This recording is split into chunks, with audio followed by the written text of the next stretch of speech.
नमस्ते, Memon fast news में आप सभी का फिर से एक बार स्वागत है।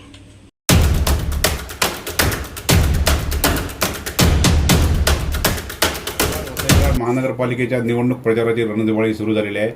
शाहीद शेख उर्फ मुन्नाबाई हे राष्ट्रवादी अजित पवार गटामधून उमेदवारी लढवत आहेत। आपण जाणून घेऊया ते या शहरासाठी काय करणार आहेत आणि या विकासाबाबत काय त्यांचं धोरण आहे।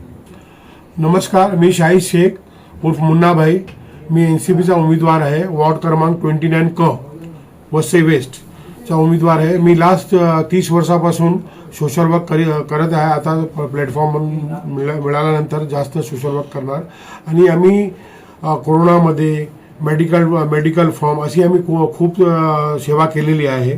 तर आता आमचा जे गट आहे ते गटमध्ये आमचे जे मंत्री अर्थमंत्री अजितदादा पवार यांनी खूप सेवा केलेली आहे। खूपशी योजना आणलेली आहे एज्युकेशनसाठी, महिलांसाठी, आरोग्यासाठी, शिक्षणासाठी, लाडकी बहीण अशी खूपशी योजना आणलेली आहे आणि पुढे पण अशी योजना आणणार। आणि जे काय आर्थिक सपोर्ट किंवा दुसरा कुठलाही सपोर्ट लागेल ते आमच्यातर्फे होणार, कारण की अजितदादा पवार हे या लोकांनी खूप काम केलेलं आहे या विषयावरती। आपण महानगरपालिकेत निवडून आल्यानंतर येथील काय काय महानगरपालिका सेवा तुम्ही येथील नागरिकांना देणार? महानगरपालिका सेवा अशी आहे की आपल्या लोकांना ऍक्च्युली महानगरपालिका ह्या लोकांना माहीत नसते की बा महानगरपालिका कुठली योजना आहे। जसं की आपल्या महानगरपालिकेमध्ये एज्युकेशन योजना आहे, वृद्ध योजना, सिनियर सिटीजन योजना आहे आणि दुसरी खूप एज्युकेशन आहे, सिनियर सिटीजन आहे, आरोग्य योजना आहे, एज्युकेशनसाठी आहे, अशी खूप योजना आहे। काय आहे? एज्युकेशनसाठी फंड मिळते ना, महिलांसाठी पण योजना आहेत। महिलांसाठी योजना आहे, महिलांसाठी फंड मिळते, लग्नासाठी फंड मिळते, मुलं झाल्यानंतर फंड मिळते। हे लोकांना हे योजना माहीत नाही। आणि एज्युकेशनसाठी मौलाना आझादची योजना आहे आणि तहसील कार्यालयाचे खूप काम आहे, ते पण आम्ही करून देणार। जसे डोमेसाईल आहे, रहिवासी असे दाखले बनवून देणार। आम्ही लोकांची सेवा केलेली आणि सेवासाठी बसलेले। हॉस्पिटल बाबत काय आपण? हॉस्पिटल तर आमच्या इकडे वसई विरार महानगराचं हॉस्पिटल चांगलं आहे। आता एक 25-30 बेड आणखी वाढवलेले आहे। आणखी आम्ही चांगली चांगली सेवा देणार। जसे म्हणजे आपले गोरगरीब लोकांना हॉस्पिटलमध्ये गेले तर ते बिल भरू शकत नाही, खूप मोठा बिल येते। तर आता आमच्या ICU रूम पण आहे, ऑपरेशन थिएटर चांगलं आहे। इथे स्मशानभूमीचा प्रश्न, स्मशानभूमी कब्रस्तान वगैरे या भूमीच्या अजून पाहिजे तशी डेव्हलपमेंट झाले नाही, त्याचं काय सुधारणा करणार सर्व समाजासाठी? स्मशानभूमीची तर डेव्हलपमेंट असं नाही की झालेली नाही, स्मशानभूमीची डेव्हलपमेंट झालेली आहे, तरी पण आम्ही त्यांच्यावरती लक्ष, जसं आमचा कब्रस्तान आहे, पुढे स्मशानभूमी आहे आणि दुसरी लोकांना स्मशानभूमीचा एक मसला आहे, ते रिझर्व ठेवलेली स्मशानभूमी तिकडे आपल्या सन सिटीमध्ये, त्यासाठी पण आम्ही लढणार आहे, कारण की ते रिझर्व आहे स्मशानभूमी आणि ते सार्वजनिक आहे। असं नाही की फक्त मुस्लिम लोकांसाठी आहे, मुस्लिम आहे, शिया आहे, हिंदू आहे, ख्रिश्चन आहे, सर्व समाजासाठी आहे। तुम्हाला लोकांचा कसा प्रतिसाद मिळत आहे आणि काय लोकांचं काय म्हणणं आहे?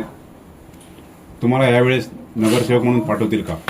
नाही, मला तर रिस्पॉन्स चांगला आहे, कारण की मी 30 वर्षापासून काम करतो आणि मी असा नगरसेवक आहे, लोकांना माहिती आहे, मला सांगायची गरज नाही। मी कधी पण अवेलेबल असतो।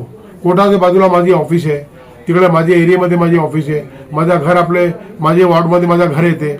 तर लोकांना चांगली आम्ही सुविधा देणार आणि कधी पण संध्याकाळी, सकाळ ते रात्रीपासून आम्ही त्यांना भेटणार, अवेलेबल असणार।